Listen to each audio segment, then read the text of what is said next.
Hello and welcome to this video on Taijijian basics. Today we're going to be discussing a topic that is a source of confusion for a lot of beginners in Tai Chi sword training, and it's also a source of a bit of contention amongst different Tai Chi practitioners. Many people who are new to Tai Chi sword training notice that some Jians are very floppy and the blade is not rigid at all, and then other Jians are very rigid and have basically no bend or floppiness to them. There's a lot of misinformation and a lot of very strong opinion about why this is the case, and it can be a bit confusing to know which is the best to train with. In this video, we're going to be discussing the reasons why some Taijijians are very floppy, why some are very rigid, and when it's best to use either of those blades. So if this is a topic that's confused you in the past, or it's something that you're just interested in finding out more about, stick around to find out more.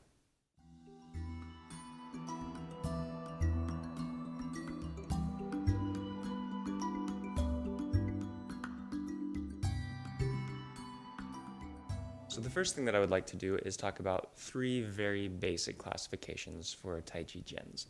And this is not necessarily like a historical classification or classifying blades by specific eras that they're from. This is just classifying them based on the rigidity of the blade. Now, this is the floppiest or least rigid sword that I have. And as you can see, just by moving the handle, the blade starts to wobble.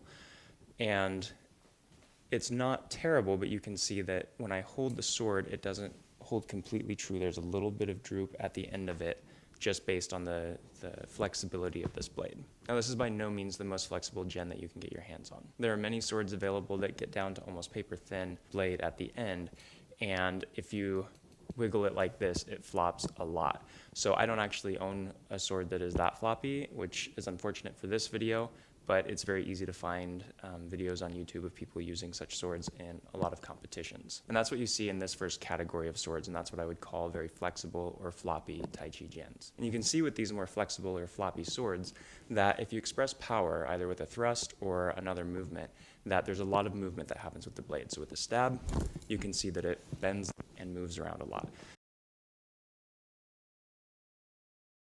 With another movement, you can see that even that sends a lot of energy up and down the blade and causes it to shake a lot. The next category are swords that I would call semi-rigid. So they're not completely rigid, there's still some give in the blade, but it's nowhere near as much. And where I draw the line between the very flexible or floppy swords and the semi-rigid swords is if you hold the sword horizontally, is there any deformation of the blade just due to gravity? So as you can see with this sword, the blade stays true all the way down, even when it's held with the flat of the blade toward the ground. So the weaker side of the blade is being affected by gravity here, but it's still holding a true straight edge all the way down. But you can also see even with this sword, with a thrust or with other movements that express power, there's going to be some floppiness of the blade. For example, with a thrust, you can see that the blade still wobbles. With other movements that express power, you can see that the blade still wobbles.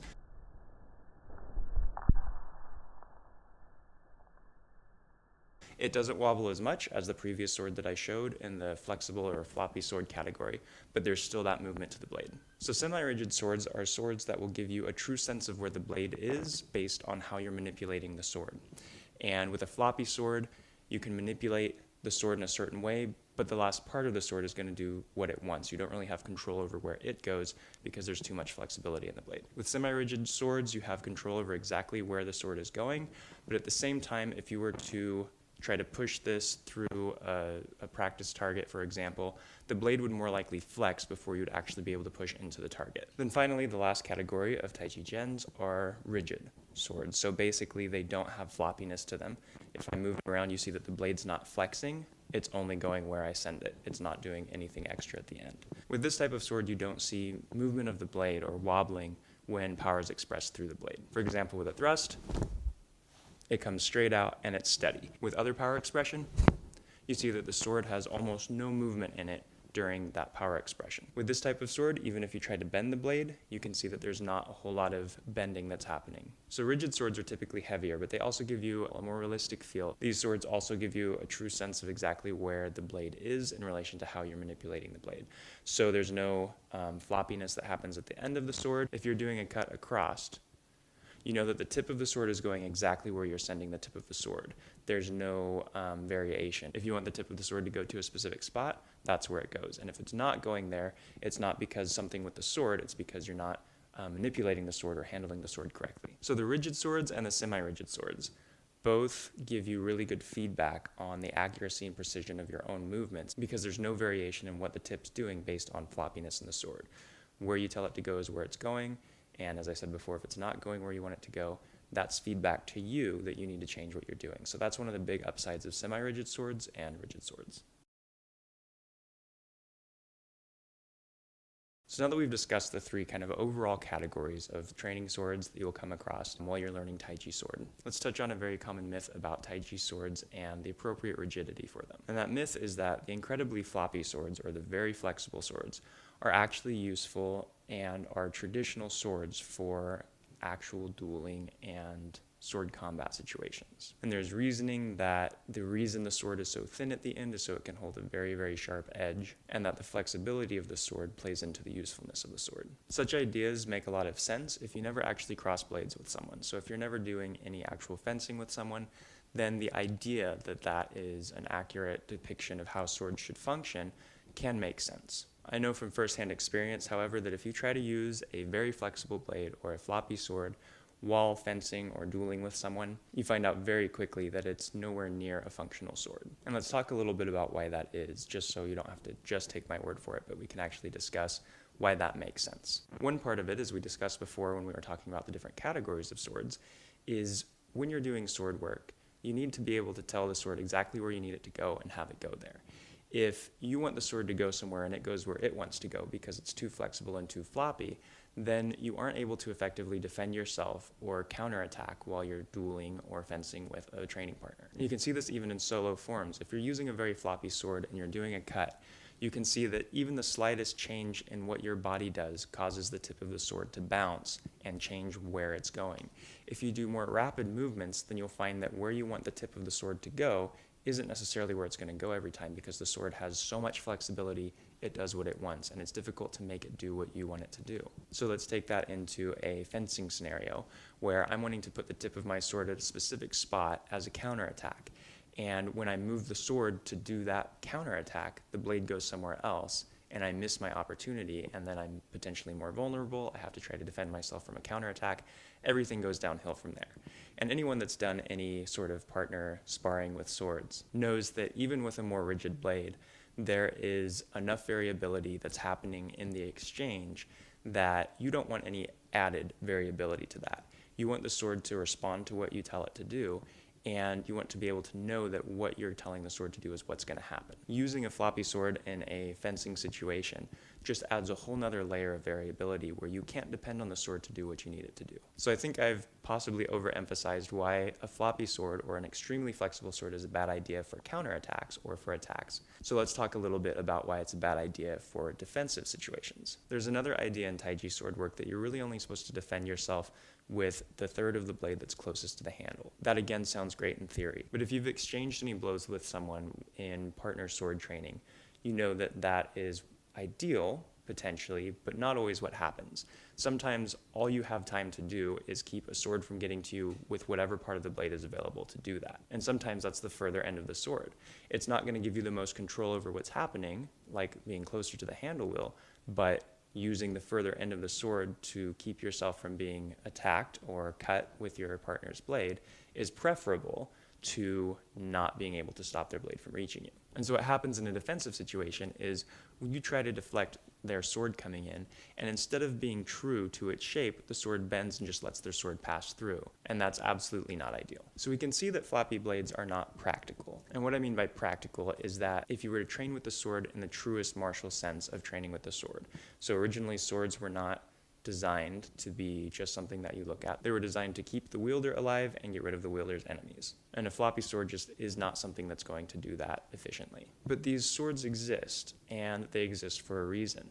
And so to say that they're just not traditional and therefore they don't have any use and using them is just a waste of time is not actually accurate. There are specific indications and specific times when training with a floppier sword makes sense, and that's actually what you want to use. So let's spend a little bit of time talking about the reason that floppy swords or extremely flexible swords exist. The reason that floppy swords or extremely flexible swords like this one exist, and ones that are even more floppy than this, is first of all because they're extremely light. So if you compare the weight of this sword to either the rigid sword or the semi-rigid sword that I showed you earlier, you'd feel a very definite weight difference between the blades. And that makes these kinds of swords ideal for performances and competitions where having control of the blade and being able to move it as fast as possible are really desirable. That's what you're after. You don't have to worry about the sword ever coming into contact with another sword. You don't have to worry about trying to deflect other swords or make your counter attacks very accurate. All you're doing is demonstrating the essentially gross movements of a sword form and trying to do it in a way that's as impressive as possible. So if what you're wanting to do is wow an audience, wow judges, and perform in a competition or just do a performance, then a floppy sword is probably a good way to go for most situations. And anyone that has ever competed in a martial arts competition knows that the weapon that you use when you're competing is something that you want to give you the most advantage. You don't want to use something that's clunky or that's difficult to move around or that just makes it look like you're having difficulty moving it around. You want to use something that moves very easily, you can control very easily, and it looks like you're having the easiest time in the world moving it around. But that brings us back to the question of why the swords are floppy, because you can make swords still rigid, extremely light out of different alloys, and that's something that you see a lot with people who are using katanas in competitions. They won't use typically a live or sharp forged steel blade while they're doing a kata to show off their skills with the katana. What they'll use is a sword that's dull, typically, and it's usually an alloy of some sort. So it's rigid, but it's very light. So why are Chinese Jian swords floppy when they're used in competitions instead of just a rigid light material? Well, that question brings us to the second reason why these flexible floppy swords exist. And that reason is to demonstrate the power that's being put into the techniques that are shown with the sword. If you've trained with extremely flexible Jians before, then you know that those swords, if you put enough power into your stabbing techniques, will make a pop sound at the end of the stab. This sword isn't flexible enough to make that sound, and depending on the flexibility of the blade, you can get a range of different sounds out of it. The sword that I trained with the most when I was in China learning Taiji sword forms was a little more flexible than this one, and if you put enough power into your techniques, then it would give just like a ring. So it wasn't like a crack or a pop. It would just ring really in a very nice way.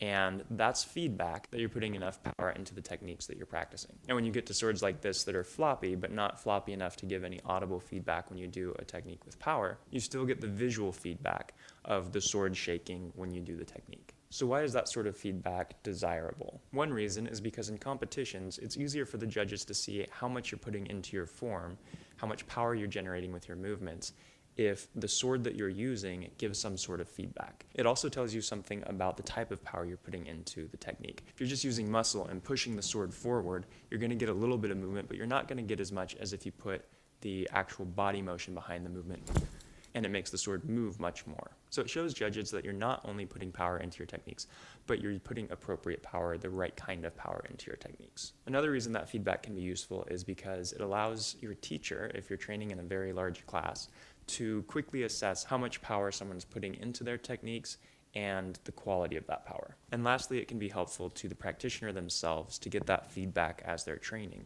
If you do a technique and the sword makes a specific sound when you do it right, then you know every time you don't do it right because the sword's not going to make that sound.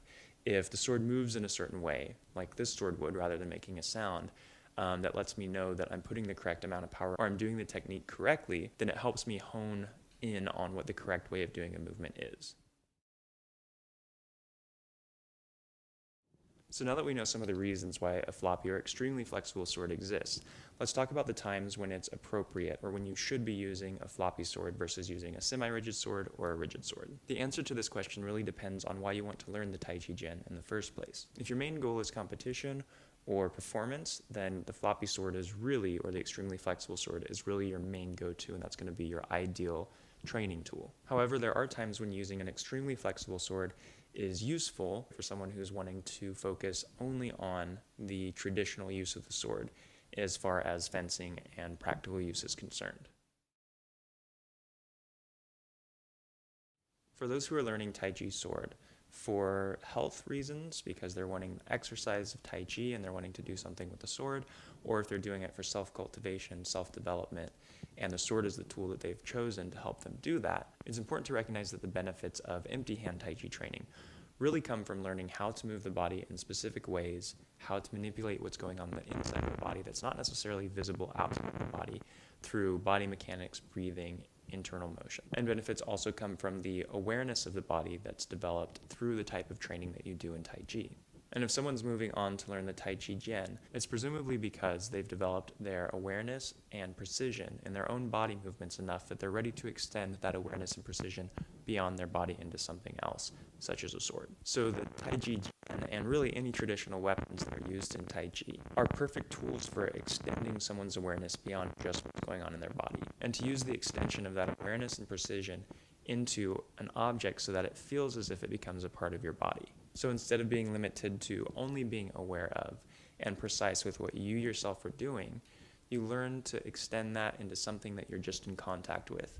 And that can be useful beyond just sword training. If you're pushing a shopping cart, carrying grocery bags, or doing any other activity in life, when you're in contact with something else, being able to extend your awareness into that something else can be extremely beneficial in being able to manipulate whatever it is you're in contact with safely and keeping yourself safe in relation to that thing. So even though traditional weapon training may not seem practical in today's world, and even if your focus is just health or just self-development and self-cultivation, the sword can be a very useful tool for that. However, if your plan or your purpose of training is to extend your precision and your awareness from your body into another object, then you want a precise instrument for doing that. You don't want something that's going to be moving around erratically. For example, if I'm doing a cut across, and the sword comes across smoothly when I'm using a rigid sword, then I know that the movement was smooth all the way through.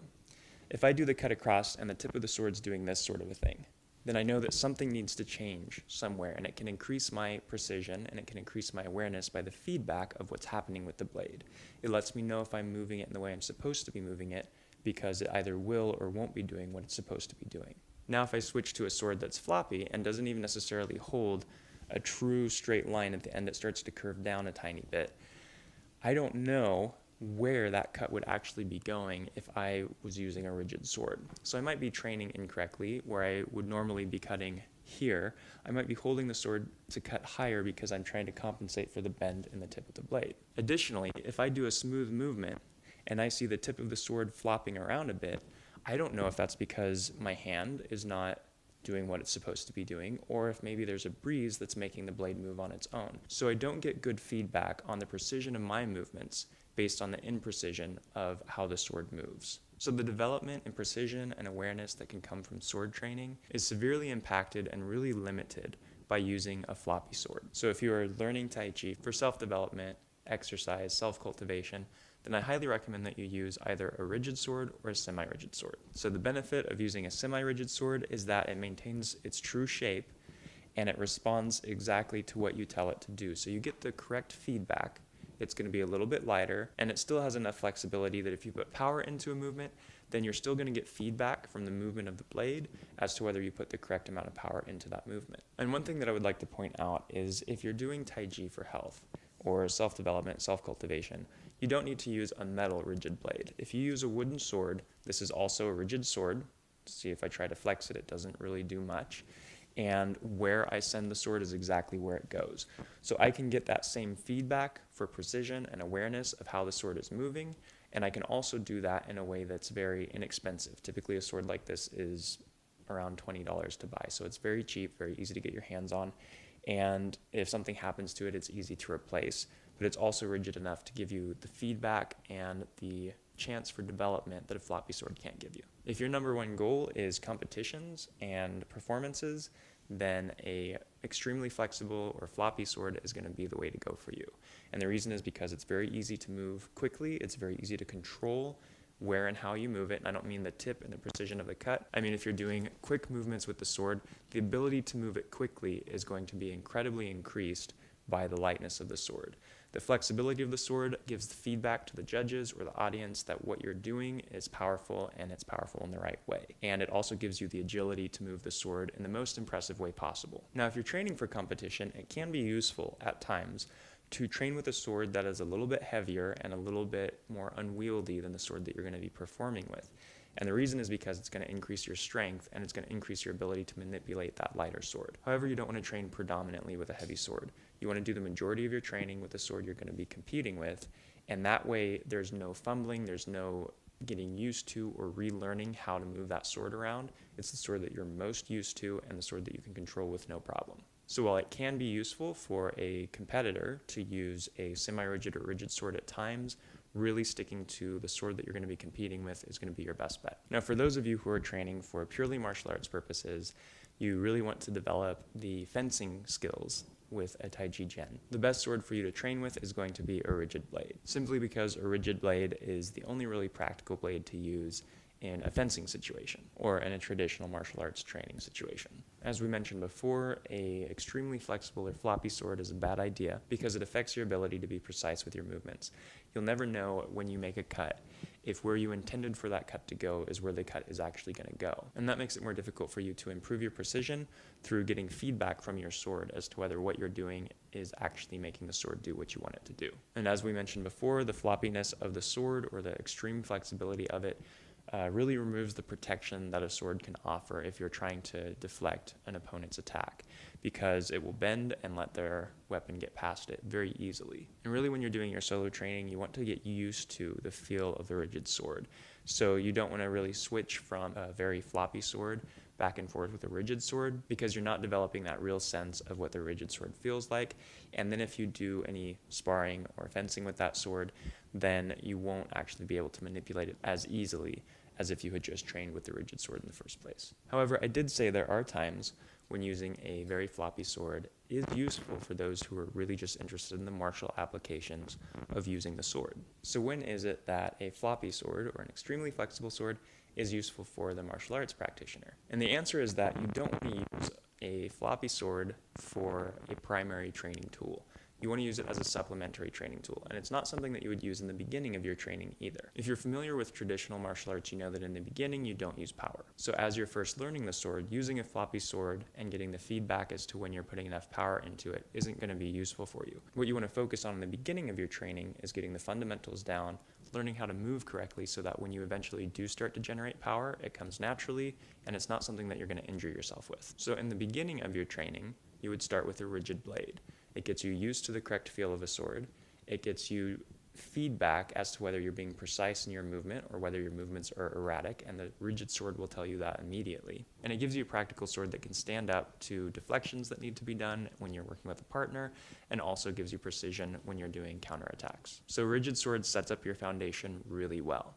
In an intermediate stage, as you're starting to develop your power and you want to know if that power is actually being transferred into the sword as it should be, using a flexible sword at that point can actually be helpful in helping you develop that transmission of power into the sword. But it probably should be up to your teacher as to what point you use a floppy sword or a flexible sword to help you kind of gauge the power that you're generating. And again, that's not to say that you switch exclusively to a floppy sword.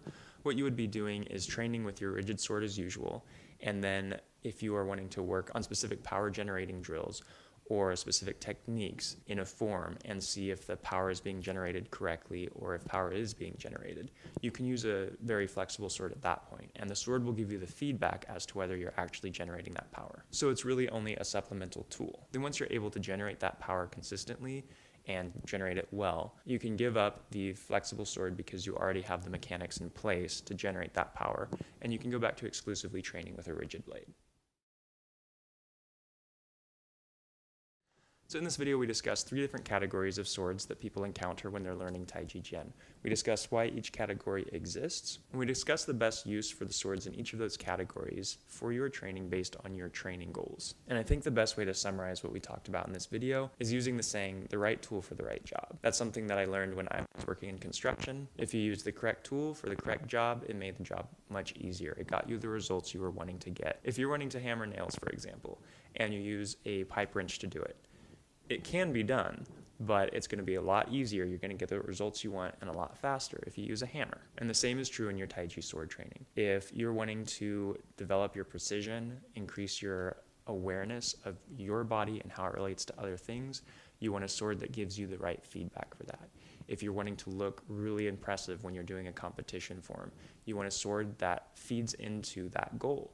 And if you're wanting to learn traditional martial applications of a sword, you don't want a sword that can't give you the correct feedback or the correct feel or have the correct rigidity for what you're trying to do. And in each of these cases, if you're using the wrong sword for the goal that you have in mind, it's just going to slow your progress and it's going to make things more difficult for you. And as anyone that has done Taiji knows, there's enough of a learning curve with Taiji, with every skill that you learn in Taiji, even with the sword work, that making it harder on yourself is not ideal. You want to give yourself every advantage possible to really grasp the core of everything that you're learning without having to deal with a tool that's not right for your goal. I hope this video was informative for you. I hope it gave you a better understanding of when you want to use a specific kind of sword and what type of sword matches your training goals the best. If you enjoyed this video and if you did find it informative, please hit the like button, consider subscribing to this channel so you can see more videos like this in the future, and please consider becoming a supporting member of this channel to help ensure that videos like this can continue to be made in the future. Stay safe and healthy out there, and as always, thank you for watching.